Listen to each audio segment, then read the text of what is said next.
হ্যাঁ, আজ বেশ ভালোই হলো। অনেকগুলো নারকোল পেয়েছি একবারে। অন্তত দুদিন আর গিন্নির প্যানপ্যানানি শোনা লাগবে না।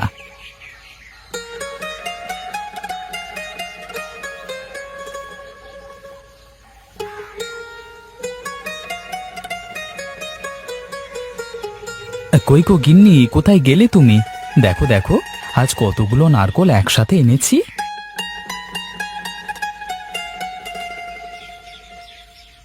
কি গো, এত হাঁক ডাক কিসের? মনে হচ্ছে বাড়িটা মাথায় তুলে ফেললে। বাড়ি মাথায় করে আর কোথায় নিয়ে যায় বলো তো? দেখো, আজকে কতগুলো নারকোল একসাথে নিয়ে এসেছি। তাই তো, বেশ বেশ, খুব ভালো করেছো। আজ থেকে দুদিন তাহলে আর নারকোলের চিন্তা করতে হবে না। নাও, তোমার নারকোল নিয়ে তুমি কাজ করো, আমাকে একটু বিশ্রাম করতে দাও। ও মা, তা আবার কেমন করে হয়? বলি, এই নারকেলগুলো তাহলে আমাকে কে ছিলে দেবে শুনি? আমার খুব খিদে পেয়েছে, আগে দুটো খেতে দাও, তারপরে গিয়ে তোমার নারকোল ছিলে দেব। না, তা হবে না। একবারে কাজ শেষ করে ঘরে ঢুকবো। তুমি নারকেলগুলো ছিলে দাও, তারপর গিয়ে খাবে। এই মেয়ে মানুষের সাথে আর পেরে উঠলাম না।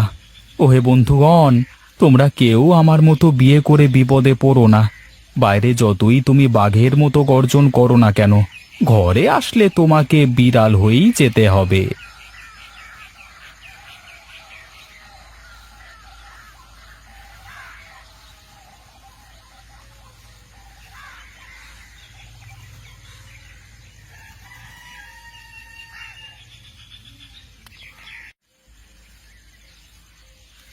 ও, আর পারছি না। দেখি, ওই সামনের বাড়ি থেকে একটু জল খেয়ে নি।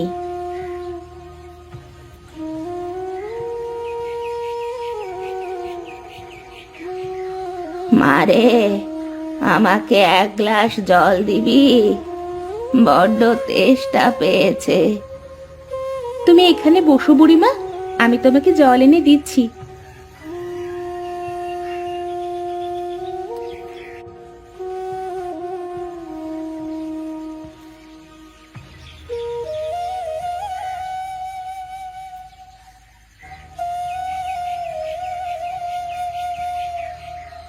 ও, জীবনটা বাঁচলে মনে হলো। তেষ্টায় বুকটা ফেটে যাচ্ছিল। তা তুমি এই রোদের মধ্যে কোথায় যাচ্ছিলে বুড়িমা? কোথায় আর যাব, সামনেই আমার খুড়তুতো ভাইয়ের বাড়ি, ওর বাড়িতেই যাচ্ছিলাম। এই নাও বুড়িমা, দুটো নাড়ু খেয়ে দেখো।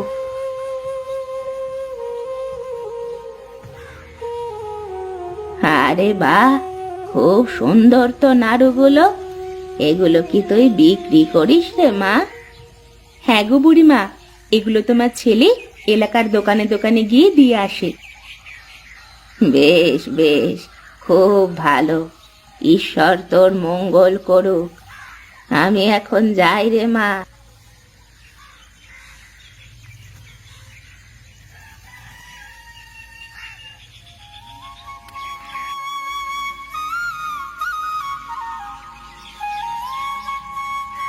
কিরে বিনোদ, এই রোদের ভেতরে একা একা কি করিস? আর বলো না দাদা, দেখছো না কিভাবে ঘাস জ্বালিয়েছে। এখন এগুলো তুলে না ফেললে পুরো জমিতে ছড়িয়ে পড়বে। বাহ, তোর জমির কাজগুলো তো বেশ ভালোই হয়েছে রে। তা কি দিচ্ছিস জমিতে? কি আর দেবো দাদা, আমি তো জমিতে সার কীটনাশক দিই না, তুমি জানো। জৈব সারই আমার ভরসা। কি বলিস রে বিনোদ, শুধু জৈব সারের এত ভালো ফলন?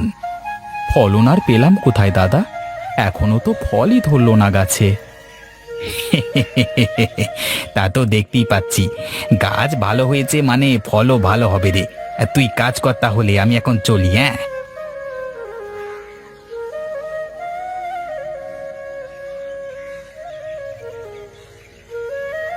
বেটা, তোমাকে বোঝাচ্ছি, দাঁড়াও। কত ধানে কত চাল, আজই তোমার ফসলের 12টা বাজিয়ে দেব।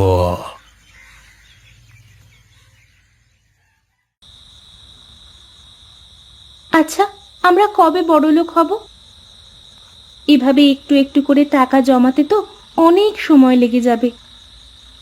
আচ্ছা, তোমার এত বড়লোক হওয়ার শখ কেন বলো তো? আমরা কি সুখে নেই? দেখো, আমরা দুজনে মিলে উপার্জন করি, তাই তো আমাদের কোনো অসুবিধে হয় না। তা না হলে তো কষ্টেই থাকতে হতো। দেখো, বড়লোক গরিব এসব আমার তোমার হাতে নেই, সব উনি ঠিক করে রেখেছেন। আমাদের সবার যে কপালে লেখা। অত কিছু বুঝি না আমি। মানুষ তার কর্মের মাধ্যমে নিজের ভাগ্য পরিবর্তন করতে পারে। দেখবে, একদিন আমরা অনেক বড়লোক হব, আমাদের অনেক বড় বাড়ি হবে। হ্যাঁ, এই স্বপ্ন দেখতে দেখতে ঘুমিয়ে যাও, অনেক রাত হয়েছে, তা না হলে আবার তুমি ঘুমাতে পারবে না।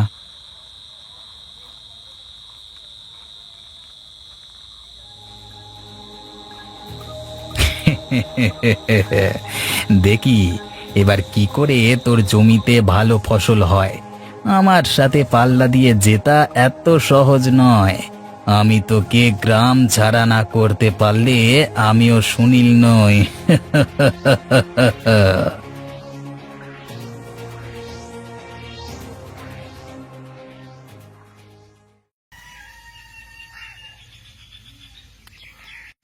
হায় হায় রে, আমার এই কি সর্বনাশ হলো!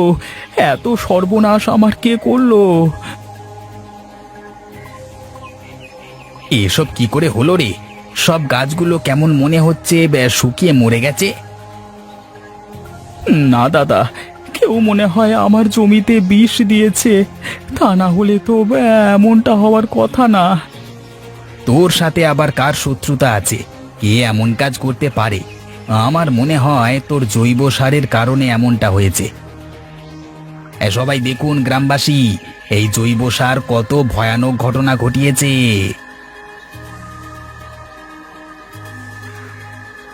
না না, আপনারা কেউ বিশ্বাস করবেন না এই কথা, এটা নিশ্চয়ই কারোর ষড়যন্ত্র। তোমার জৈব সারে যদি এরকম হয়, তাহলে তো তোমাদের নাড়ুতেও সমস্যা হতে পারে। নাড়ুতে কিছু মেশাও না তো তোমরা? দাদা, আমার নাড়ু নিয়ে কিছু বলবেন না, আমি বাড়িতে বসে নিজের হাতে বানাই ওগুলো। কিভাবে কি করো তা তো আর আমরা দেখতে যাই না, এখন গ্রামের মানুষই বুঝবে সব। আমার কি, এই চলো রে সবাই।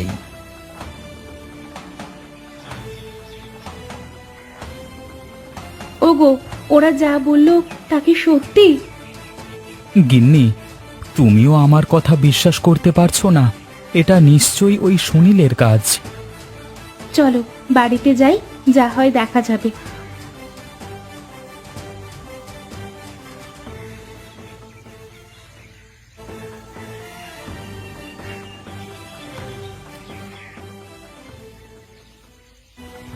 ওগো, একটু দাঁড়াও না, আমার যে আর পা চলছে না।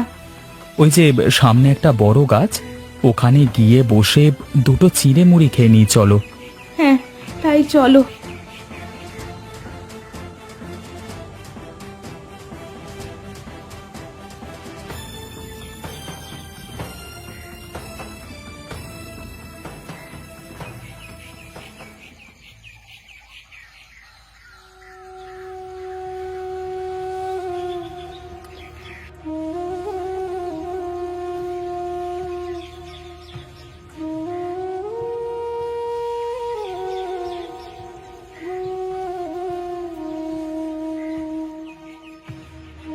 আহ, পেটটা ভরলেই যেন শান্তি।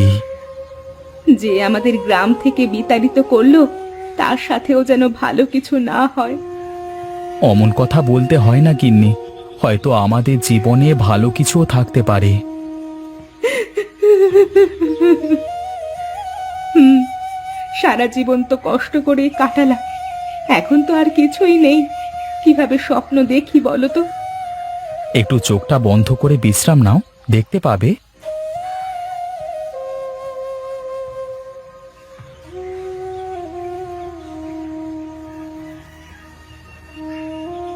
এই কে তোমরা? এখানে এই বনের ভেতরে কি করো?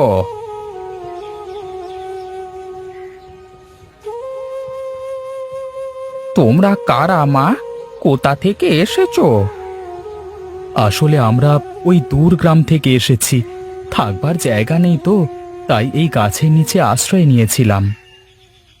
বেশ বেশ, তোমরা চলো আমার সাথে। আমার বাবু খুব ভালো মানুষ, তিনি তোমাদের সাহায্য করবেন ঠিক। সত্যি বলছেন আপনি? হ্যাঁ গো মা, সত্যি বলছি। তোমরা চলো আমার সাথে।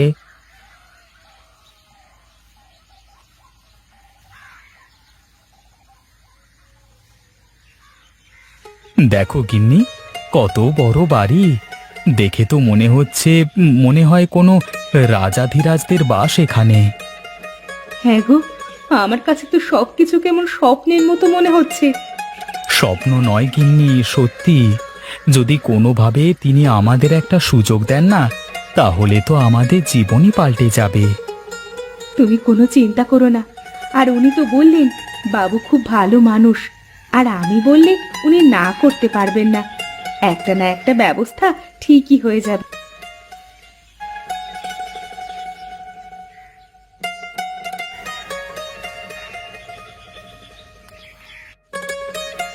দেখেন কর্তা, মেয়েটা দেখতে হুবহু আমাদের রূপা মায়ের মতো।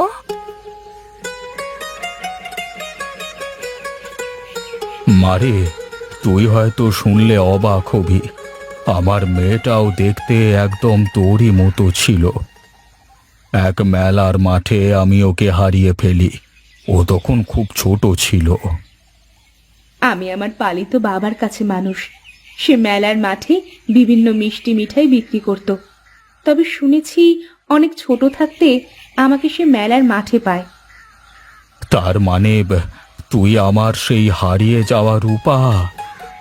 হ্যাঁ বাবা, হয়তো তাই, কিন্তু আমার কিছুই মনে নেই। আর পালিত বাবা আমার নাম রেখেছিল বিনিতা। সবাই আমাকে এই নামেই ডাকে। মারে, এখন থেকে তুই আমার মেয়ে, এখন থেকে তুই আমার বাড়িতেই থাকবি। যাক, তাহলে তো তুমি তোমার বাবাকে পেয়ে গেলে। আমি তাহলে কি করব? আমি যাই। তুমি কোথায় যাবে জামাই বাবাজি? এখন থেকে এ বাড়ি তোমাদের। তোমরা এ বাড়িটা সব সময় আনন্দে ভরিয়ে রাখবে। আয় মা, আমার বুকে আয়।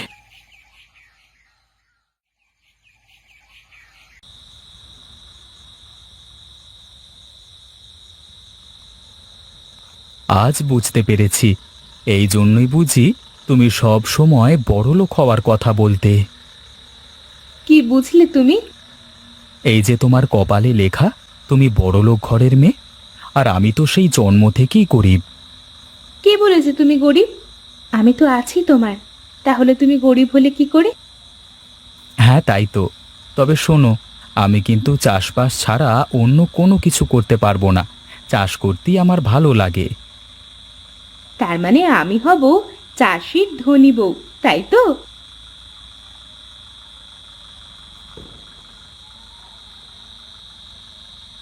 আরে বাবা, তুমি বসো বসো।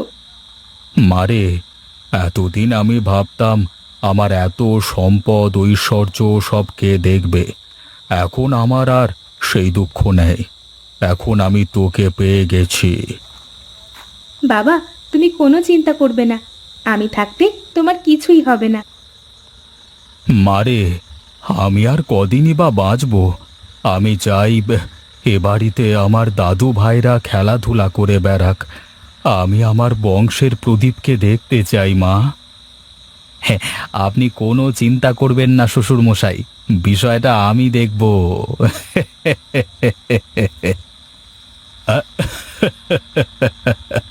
আমি যাই, হ্যাঁ, অনেক রাত হয়ে গেছে। তোমরা ঘুমিয়ে পড়ো, কালকে সকালে দেখা হবে খাবার টেবিলে, কেমন?